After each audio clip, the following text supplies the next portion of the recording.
This is Hidden Killers Week in Review. A look back at the most prolific stories of the week. This is Hidden Killers with Tony Bruschi. Here now, Tony Bruschi. It is hard to talk about the story of Ana Walshe without immediately feeling the weight of everything that she carried, everything she built, and everything she was trying so hard to keep afloat long before the moment she disappeared. And in my opinion, if you really want to understand how this case spiraled into national attention, you have to zoom out and look at the imbalance that defined her marriage. You have to look at the pattern of behavior, the stress, the responsibilities she managed, and the person she was managing them alongside. Because to me, this isn't just the story of a missing woman. It's a story of a woman who was succeeding in spite of the person she was married to. A woman who appeared to be holding together a life with a partner who, based on publicly documented behavior, seemed far more comfortable creating chaos than contributing to stability. And the contrast between their trajectories in those last couple of years is impossible to ignore.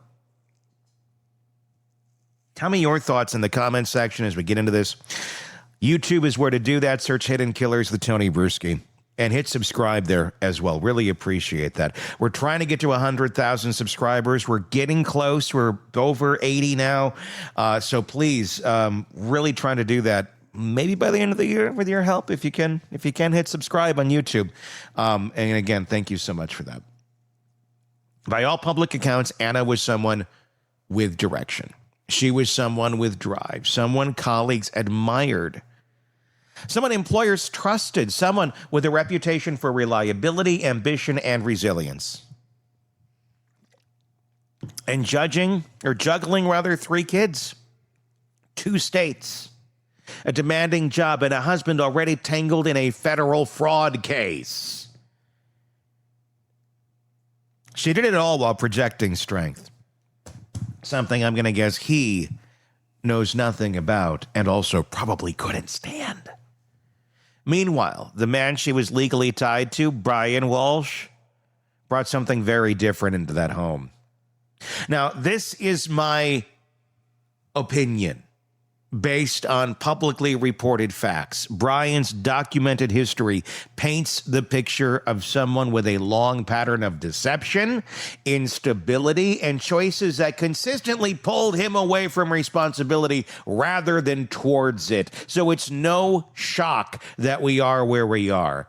Years-long fraud schemes, lying to federal investigators, forcing Ana and others to carry the consequences of decisions they didn't make. To me, that's not just a marital imbalance, that's emotional labor on steroids.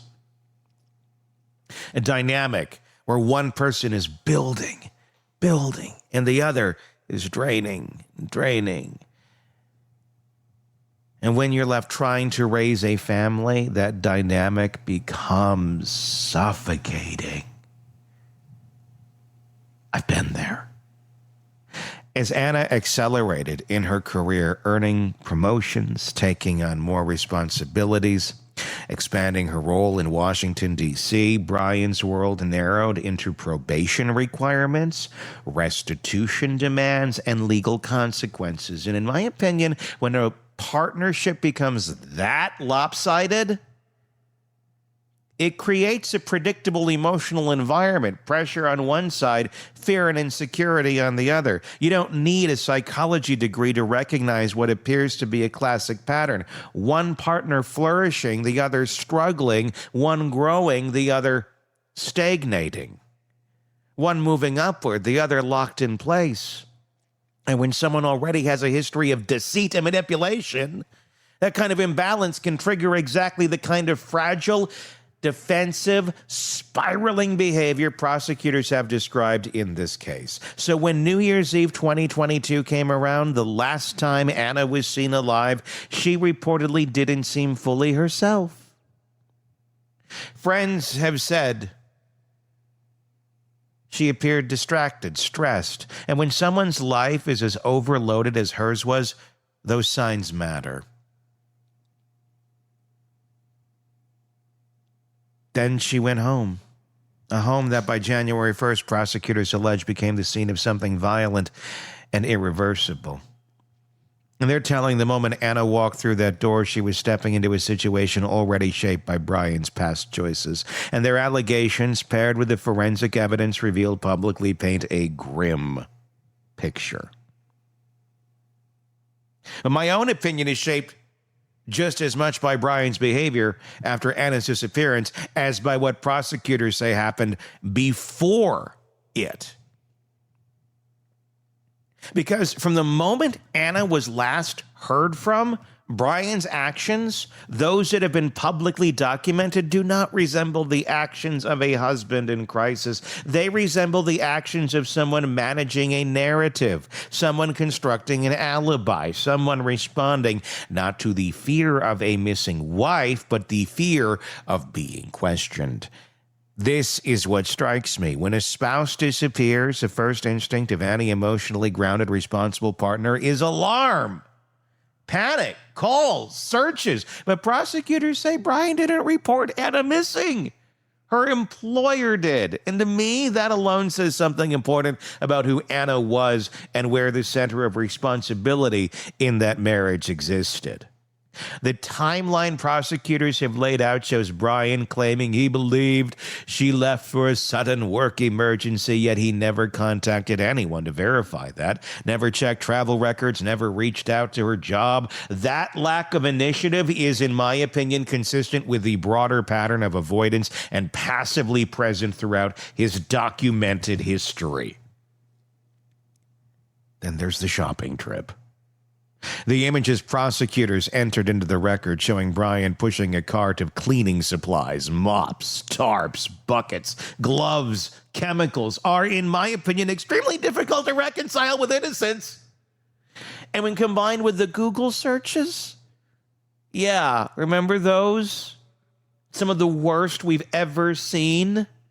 Prosecutors say were made from a device in the home. Searches about dismemberment, decomposition, body disposal, and inheritance. The pattern, to me, it becomes a lot clearer. Now, let me be explicit for legal clarity. These searches are allegations presented by prosecutors, not proven facts in court. But we're talking about here, my opinion here, is that if those searches were indeed made by Brian, they would paint the picture of someone who was not confused or concerned about a missing wife, but someone urgently trying to solve a problem that he kind of created. This is a part of the timeline that, in my opinion, reveals the most about his psychological state, because a person in shock doesn't behave with that level of planning. A person in denial doesn't immediately begin researching body disposal. A person in distress doesn't take a trip to Home Depot for industrial cleanup materials. Those actions, if proven true, which, look, they're on camera, reflect what many experts would call a reactive attempt to regain control after an extreme act. Control through concealment. And then came the forensic findings. Again, prosecutors allege investigators discovered blood in the basement, a damaged knife with apparent blood on it, and items later recovered at a transfer station, including a hacksaw and a blood-stained rug. Nothing to see here, right?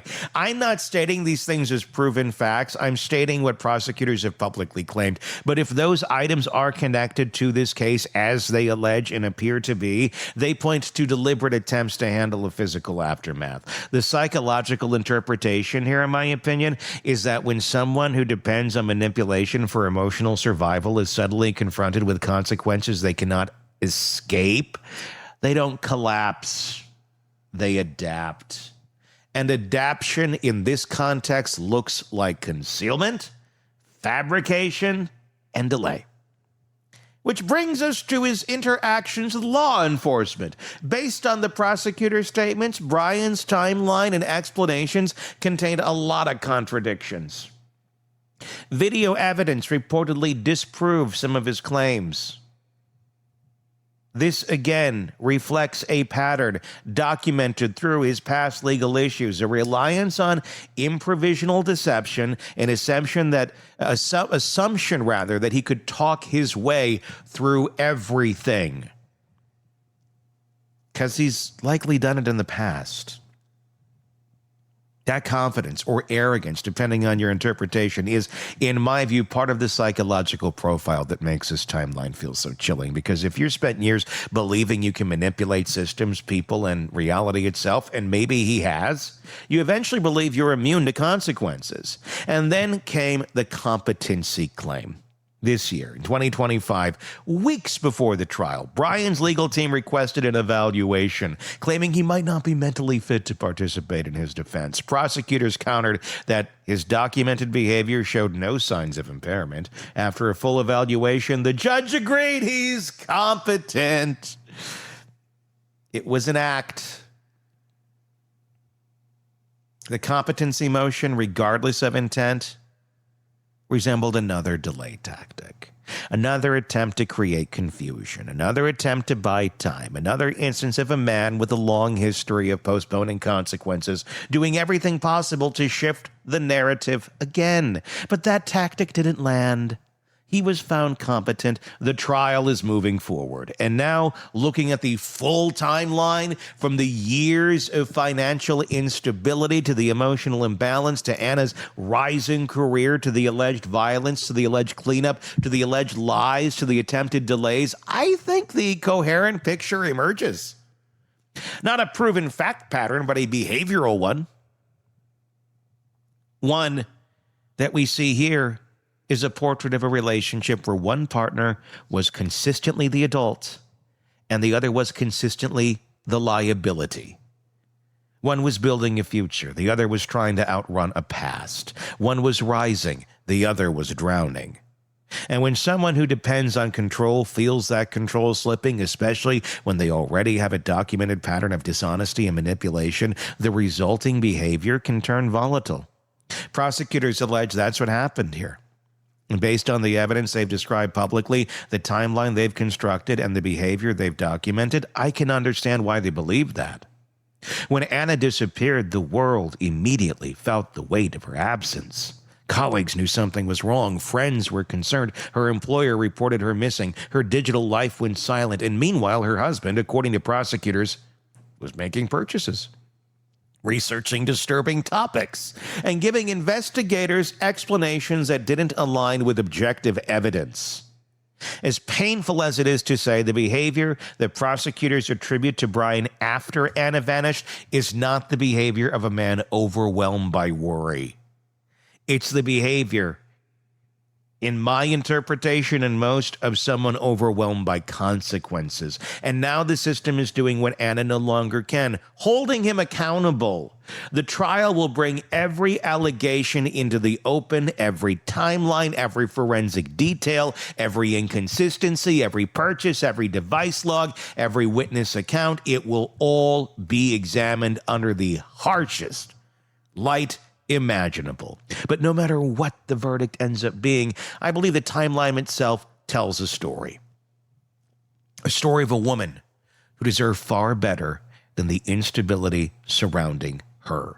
A story of a life with momentum, derailed by someone who appeared, based on the publicly documented behavior, to resent being eclipsed by her success. A story of a relationship that, in my opinion, was lopsided long before it turned tragic. Anna carried everything. She built everything. She held everything together. The tragedy of this case is that the person she supported the most may have been the one who fractured it all, as it is in so many cases and in so many relationships. The trial will give us the legal answers, but the timeline, as publicly known today, gives us something else. A sobering look at what happens when someone who relies on manipulation runs out of moves. And the person whose strength kept the family together is no longer there to carry the weight. Give me your thoughts in the comment section on this case.